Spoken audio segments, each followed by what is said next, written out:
Welcome to Tiny Tales Stories.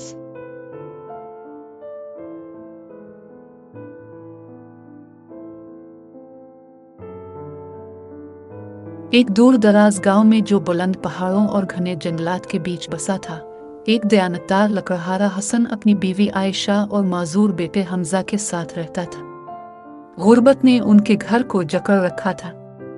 वो बमुश्किल 2 वक्त की रोटी खा पाते और हमजा का इलाज उनके बस से बाहर था, मगर वो एक मुजज़े की उम्मीद में जिंदा थे। एक दिन हसन लकड़ियां काटने जंगल गया। गर्मी की शिद्दत से वो प्यासा हो गया और पानी की तलाश में भटकने लगा। तभी इसे एक कदीम कुनवा दिखाई दिया जो एक बड़े बरगद के दरख्त के नीचे छुपा हुआ था। जैसे ही वो कुनवे के करीब पहुंचा, जंगल में सन्नाटा छा गया। जो यकीन रखेगा वो पाएगा, जो बहादुर होगा वो बरकत पाएगा। ये सरगोशी कुनवे से आ रही थी। हसन हैरान हो गया। उसने कुनवे में झांका तो पानी सिया था, मगर इसमें एक अजीब रोशनी थी।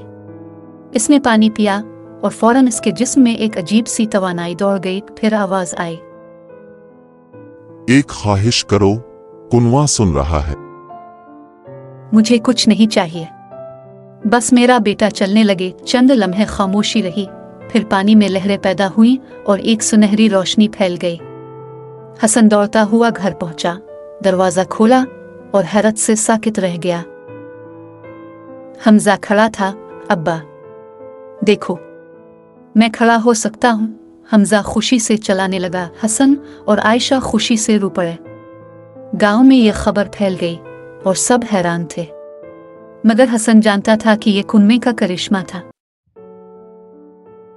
यह खबर पूरे गांव में फैल गई। कुछ लोग दुआ मांगने आए और उनकी नेक ख्वाहिशें पूरी हो गईं। मगर कुछ लालची लोग कुनवे की ताकत को अपने फायदे के लिए इस्तेमाल करना चाहते थे। एक दिन गांव का एक जालिम जमींदार कुनवे पर आया और दौलत और ताकत की ख्वाहिश की। जैसे ही इसने पानी पिया, जमीन लरजने लगी।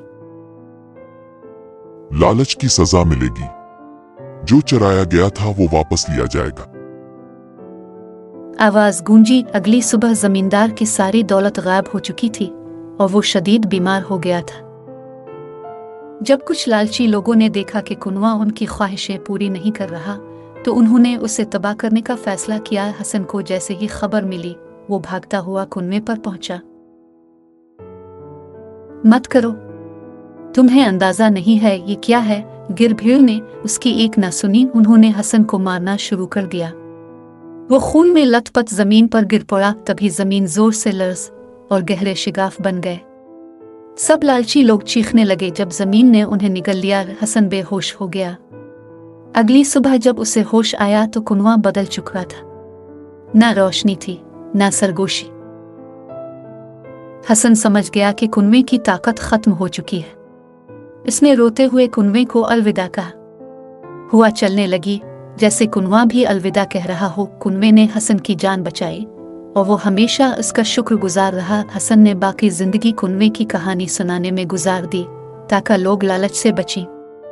आखिरकार इसके घर में खुशहाली आ गई और हमजा एक खुशहाल जिंदगी गुजारने लगा। कहते हैं वो कुनवा आज भी वहां मौजूद है, मगर अब लोग वहां जाने से डरते हैं। जो भी करीब जाता है वो सरगोशियों की गूंज सुनने का दावा करता है। कुछ का कहना है कि कुनवा अब भी अपनी खोई हुई ताकत को याद कर रहा है, मगर कोई इसके करीब जाने की हिम्मत नहीं करता। सच्चाई, मेहनत और नेक नीति जो हमेशा कामयाबी की तरफ रहनुमाई करती है। लालच इंसान को तबाही की तरफ ले जाता है, जैसे कि गांव के लालची लोगों का इख्तिताम हुआ। इसके अलावा जब इंसान सच्चे दिल से दुआ करता है तो कुदरत इसकी मदद करती है, जैसे हसन के बेटे का मौजिज़ा। कहानी हमें यह सिखाती है कि मेहनत और सब्र का इनाम मिलता है और हमें अपनी ख्वाहिशात पर काबू पाकर सही रास्ते पर चलना चाहिए।